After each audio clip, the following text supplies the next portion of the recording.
So let's talk to the voice of the single A affiliate for the New York Mets, the Columbia Fireflies. It's Kevin Fitzgerald. Kevin, first question. Who was more surprised when Tebow hit his first home run, him or you? It might have been him because he didn't have the view that I had of the home run. And we saw it right off the bat. That thing hit the railing on Thursday night just above our left center field wall. So, he's obviously tasked with a few other items. He's got to pick up a third base coach. He's got to make sure he stomps on first when he's rounding the bag. And he explained it after once he hits the second base bag, the umpire, Dylan Wilson, goes, "Keep running, son. That's a home run." So the fist bump ensued right afterward, and then he continued the home run. But it was something pretty cool. How has the crowd been reacting? Is it full-on pro Tebow? Is it just 95% of the crowd going wild for every at-bat for him? The cheers are there. I mean, they're there every time he steps up to the plate. But that at-bat on Thursday, it's one thing if he hits that home run in the bottom of the eighth of, a 3-hour and 45-minute game. It's 10 o'clock at night. Half the crowd could be gone. It was about 45 degrees on Thursday. Like, that was the situation Thursday evening. Like, it could have happened then, but it happened first at-bat, sun is out, his first AB, the game's first run. Everyone has got the iPhone and the Snapchat. Like, everyone is waiting on that first at-bat. It happens then. Can you just imagine what the alternative could have been? But no, he does it on, no doubt it was the grandest stage because it was the first time. It was the first at-bat. So everyone was prepared for it, and they saw the knockout in the first round. They didn't have to stick around for the whole fight. Kevin Fitzgerald with us right now, voice of the Columbia Fireflies, a.k.a. the Tim Tebows, as most of the country is calling him. So, Kevin, when you look at him realistically, and I know, you're the voice of the team, so it's hard for you to be, too critical, but is he better than you thought he would be? Well, he's got the power, that's for sure. I mean, we've seen it now twice. He's homered twice, and the second home run on Sunday was, pitching change, first pitch from a new reliever, fastball, middle in, and he just turned on it. So, the power is there. And you bring up a good point. It's funny. This guy he's 6'4", 255 pounds. I mean, we've kind of made the joke every once in a while. It's like the arms are too big sometimes to swing the bat because he's just got he's got that built frame. So that just comes with the reps and the progression, to build that. But look, I think the power is there. The reps have got to be there. That's all dependent on how many at-bats and how many reps you can get to get better on a daily basis. And, hey, the Mets want to move him up. He's 29 years old, so you have to start moving this thing quickly. So you hope to see the results very, very soon and early on. How quickly can the Mets move him up? Could we see him playing at the AA level as soon as May?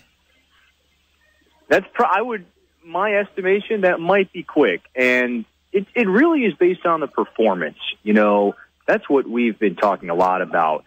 Hey, he's here to start the year and come out and see him while you can because he should get, and when I say should, if everyone is serious about this, and of course all the parties are, you do want to move him up quick, and you hope the progression does move rather quickly. And he would be the first one to say it as well. He's hoping to climb the ladder because this is his dream, as he's talked about. He's ready to do this. So, AA in May, that's next month. My thought is that might be quick, but again, we're only 5 games in. Something could totally change over the next 15 days, over the next 3 weeks. You never know. So it's really based on the performance, guys. Kevin Fitzgerald with us right now, 104.5 The Team. So, Kevin, is there a part of you that's hoping it's far later than May because of the extra attention the Fireflies are getting right now?